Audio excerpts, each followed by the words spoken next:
If you go down to the swamp today, you're in for a big surprise. And by big, I mean bloody huge. Stay tuned.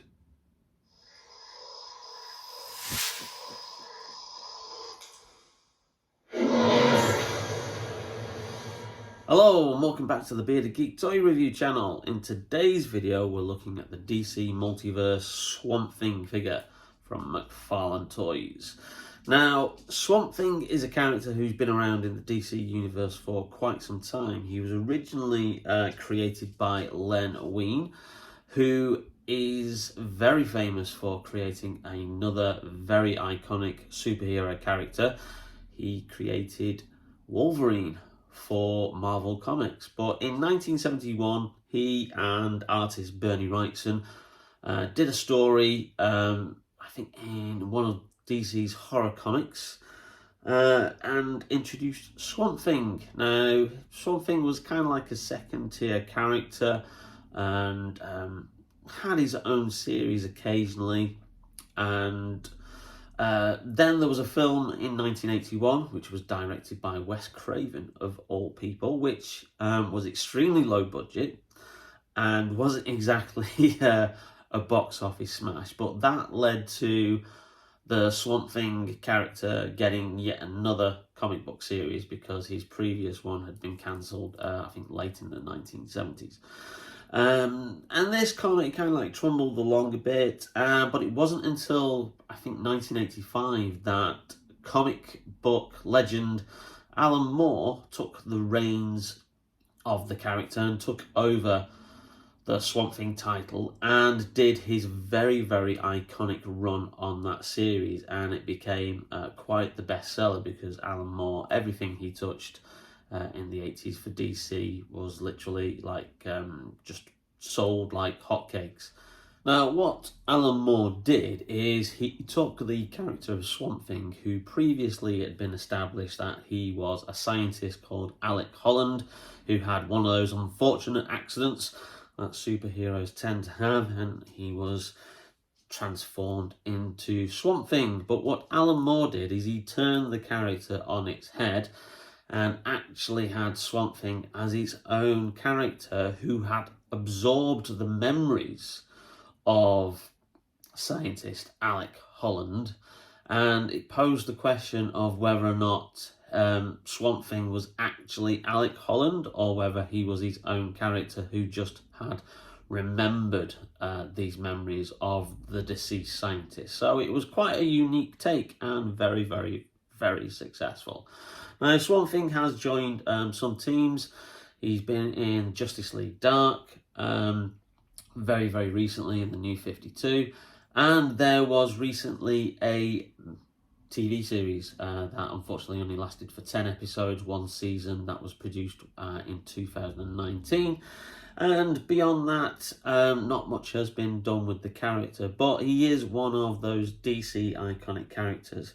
Now, this is a deluxe figure, so obviously this is more expensive because it's a bigger figure.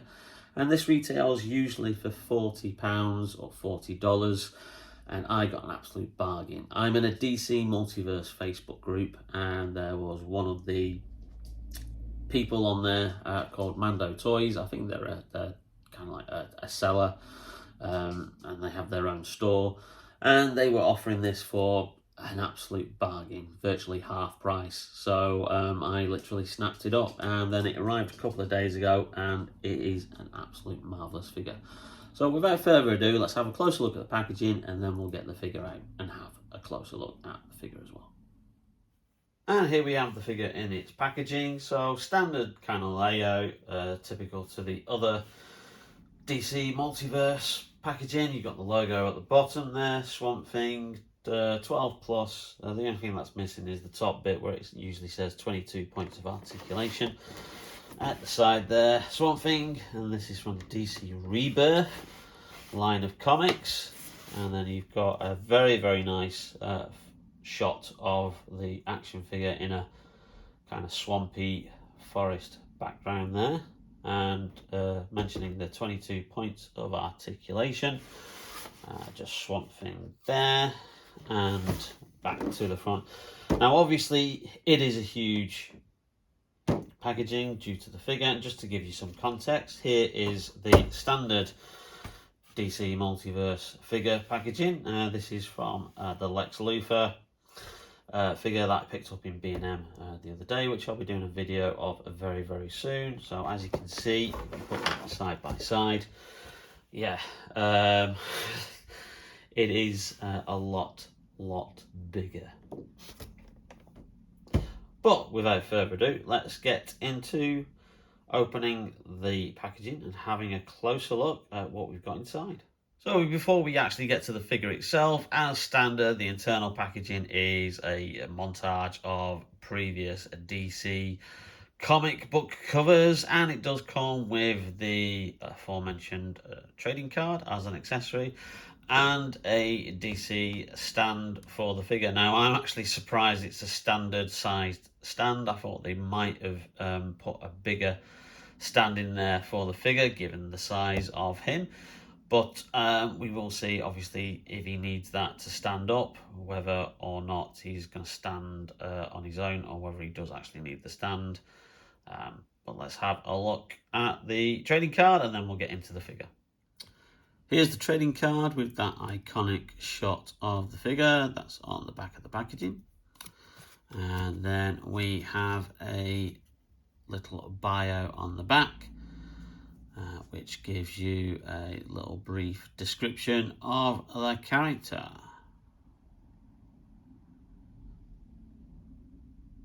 Interesting there, they give him as his real name, Alex Holland, so not sure if Alan Moore's take on the character has been changed or rebooted, but as with anything with these kind of things, you know, depending on which creator takes over the character, they obviously bring their own unique take to them, and obviously, you know, nothing ever stays the same in comics. There you go, there's the trading card. Well, first things first, got him out of the packaging, and I'm just obviously taken aback at just how big this figure is.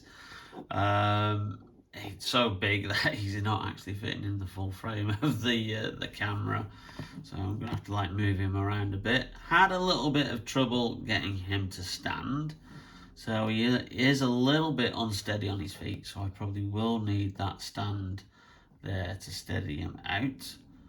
So yeah, as you can see, he's a little bit wobbly there. It does come with one accessory, and that's this here, which is like a spear protuberance, because obviously he can change shape. He's part of the swamp. So that is for his left hand there, and that can pop off and replace his hand there, so you can have that as a display option, which I'll show you in a little bit. But the first thing is just the sheer detail in this figure, and the paint job is amazing. Now, compared to obviously what I've seen Swamp Thing in certain comics, and I've never really read much Swamp Thing, to be quite honest. I am familiar with the character, did see the film that was made in 1981.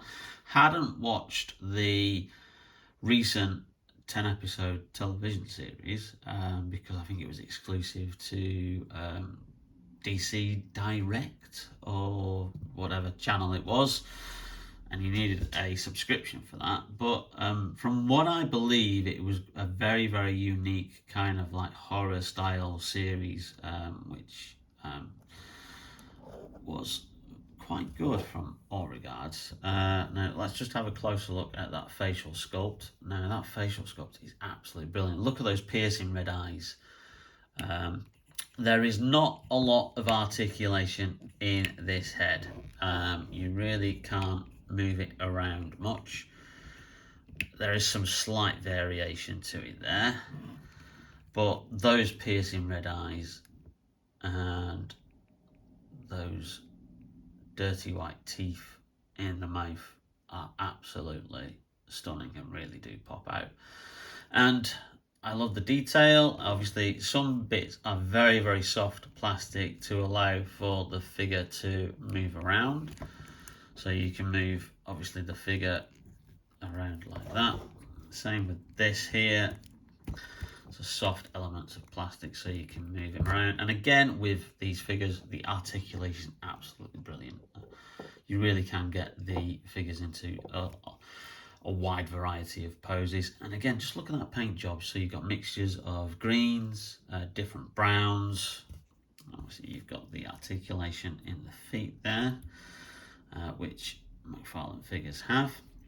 Moving on to the rear of the figure, you've got, again, they're not skimping on the paint job, which sometimes you get with figures where they put all the detail into the front of the figure and then they kind of like, you know, don't really bother with the back. But that isn't the case with McFarlane or this. Just look at the detail in there. I like the fact that the spine is coming through there. That's a lovely detail there. And you've got some, obviously, plastic, softer plastic protuberances there.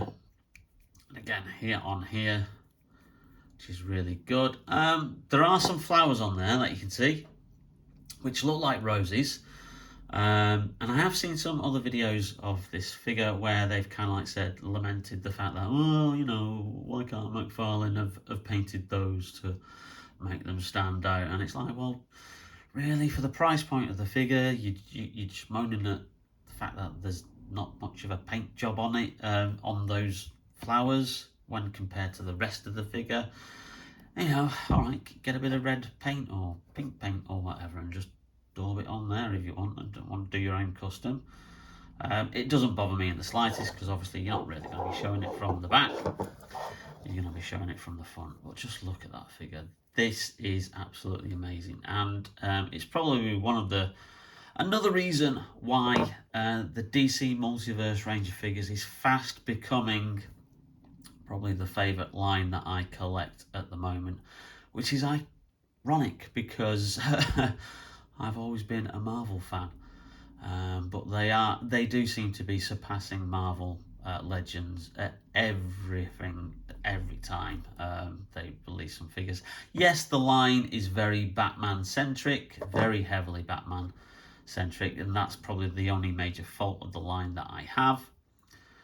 But beyond that, they are producing some excellent stuff, and I do have some more DC Multiverse figures to review. I've got the Lex Luthor coming up. I've got Superman in the Unchained armor. Those two figures are picked up for $12.99 at B&M, because B&M have started to stock DC Multiverse and at a lower price point, which is always good.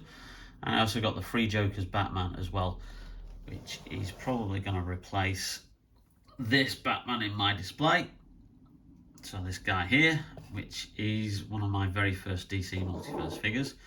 So let's just have a look at that. That's just giving you some scope, obviously the scale of the figure there. So this is the DC Comics Multiverse Detective Comics 1000 Batman. I think it was the very first Batman figure that they released. A great figure, you know, in itself. But that just gives you some scale. So that's 7-inch scale, and literally you've got Swamp Thing there. He's absolutely huge. So that just gives you a bit of scale of just how big this figure is, and what a great value for money. Even if you got this for the £40, $40 price point, it's still worth it. So again, giving you some kind of scale there, and as you can see, this guy is virtually 11 inches tall, so very a large figure there. And I've swapped the hand that you get, which just needed a bit of a pull. It is on that little snap joint there, as you can see. So it does need a bit of force to pull out, but don't be shy. It will come out, and I've put the protuberance in there. And it's a good display option. Obviously, if you want that particular display option, I'm going to just obviously have it with the hand, because I think the hands are a lot better. I really do like the sculpting of the hand as well. So, but that is another option that you get. for the figure. Okay, let's check if he'll actually go round on the old disc. Oh, wow, okay. I'm surprised at that. I really did think he would probably topple over. That gives you a good view, a good 360 of the actual figure there.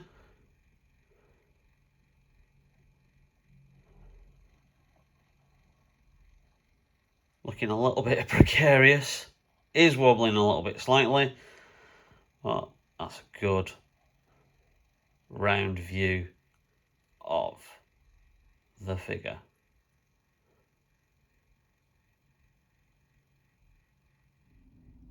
So there he is, and just to steady him out, I have put him on the stand, and it does make it better for him to stand. He's definitely not as wobbly, but obviously I think he's just going to have to be a little bit careful just due to the weight of the figure.